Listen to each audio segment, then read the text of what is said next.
Yes, Senator Raffy. What's the pleasure of Senator Raffy Tulfo? Mr. President, in the past few weeks, I have coordinated with the Office of the Majority Leader regarding the membership of the committees I hold as chairman. In fairness to the Majority Leader's office, they have extended all efforts to formalize the election of the members of the Committee on Public Services and Migrant Workers.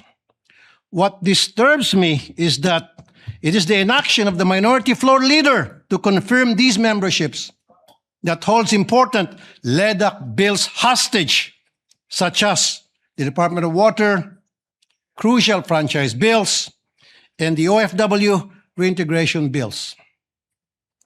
To my colleagues in the minority, maraming salamat po for your confirming your intent to join my committee. But to the minority leader, my good friend, Senator Alan Peter Cayetano, it is time that we cooperate so that we may get back to legislating. If you have time to go on FB Live, maybe you have time to confirm or give the go signal to your minority members. Kasi Mr. President, pabalik-balik na po yung staff ko sa office ni Senator Peter Alan Cayetano para kumuha raw ng go signal nang sa gayon yung kanyang mga members ay ma-elect na sa committee ko. And all of them were saying we're more than happy and willing to sign, pero ayaw ni Senator Cayetano, Alan Cayetano. I don't know anong dahilan niya, bakit niya hino-hostage yung pagiging members ng kanyang mga kasamahan sa committee ko. Hino-hostage niya po yung mga LEDAC bills sa kanyang pagtanggi na bigyan ng go signal ang kanyang mga kasamahan sa minority para pumirma.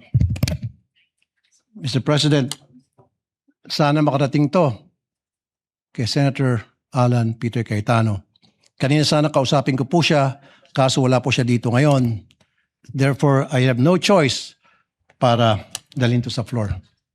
Maraming salamat, Mr. President.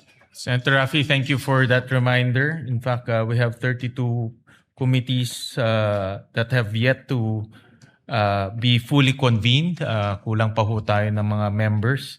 And we would like to request later on, me and the Majority Leader would coordinate and talk to our Minority Leader to provide us with the list of members to fully complete the 32 committees. We recognize Senator Pia Cayetano. Thank you, Mr. Senate President. Actually, I don't really have to stand anymore because the Senate President already responded in the manner that I believe is becoming of the Senate. Senator Tulfo, madali niyo naman akong tanungin, alam niyo naman kapatid ko si Alan, kung gusto niyo may parating. Huwag na ho kayo magdrama ng mga pa-hostage. Hindi ho tayo ganito dito. And I certainly hope, that you don't set a precedent kasi I don't know the Senate President to be that way. I don't know the Majority Floor Leader to be that way. He happens to be seated beside the former Senate President. The Minority Floor Leader doesn't happen to be here. I can talk to him. Pag in-ignore niya kayo and the next day, wala pa rin, then sige, sabihin niyo yung gusto niyo. Pero huwag naman sanang ganun. Wala ko akong naalalang ganun magsalita dito sa Senate for the 19 years that I've been a senator. Yun lang naman po. Thank you, Mr. Senate President. What's the pleasure of Senator Raffy Tulfo? Sandali, Mr. President, ubusin ko muna yung tawa ko. Never po ako nagdrama dito. Simula nung ako'y maging senador, never ever po ako nagdrama rito. Halugugin niyo po yung mga post sa social media. Never niyo ako nakita nagdrama o ginamit to para mag-grandstanding. Alam niyo po yan. Alam na lahat ng tao rito. Sino ang nagdadrama? Tumingin muna kayo sa salamin bago kayo magsalita. Salamat po.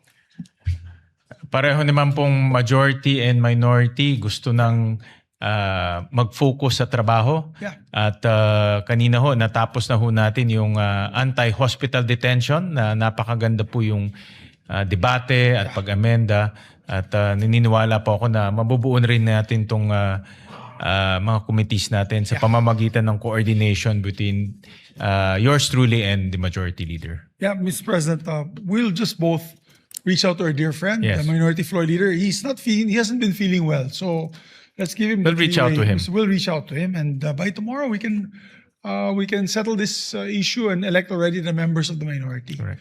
At least I can guarantee and say that Senator Amy is on all those committees. As being deputy minority floor leader, she's in all those committees. At Yeah, we just have to masipag elect yan the si other Senator members. Amy.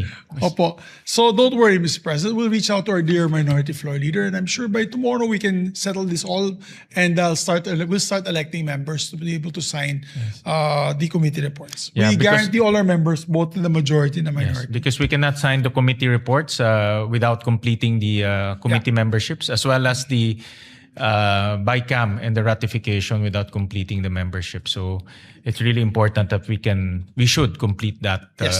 as soon as possible. Absolutely, Mr. President. And finally, Mr. President, before we adjourn, just two administrative matters. Mr. President, following are some of the measures relating to PACSELEC initiative pending referrals to the order of business.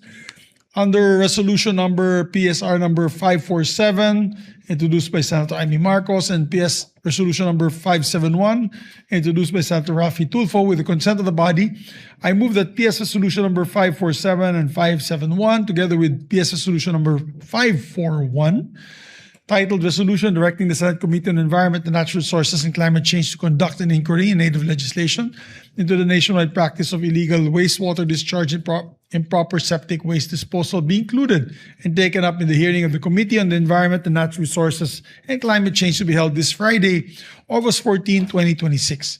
This is without prejudice to the referral to be made on all other measures in the proper time. I so move, Mr. President. Is there any objection? Hearing done, the motion of the majority leader is hereby approved. And in the like manner, Mr. President, in relation to PS Resolution number 588, titled Resolution Directing the Committee on Economic Affairs to conduct an inquiry in aid of legislation into the domestic steel industry, which is likewise pending referral of order of business. With the consent of the body, I move that the measure be included and taken up in the hearing of the Committee on Economic Affairs to be held this Thursday, August 13, 2026. This is likewise without prejudice to the referral to be made at the proper time. I so move, Mr. Is President. there any objection? Hearing done, the motion is approved. Icon! Sa bawat gising, sa bawat galaw, sino ka man sa ilalim ng araw, hindi sa titulo, hindi sa bulsa, kundi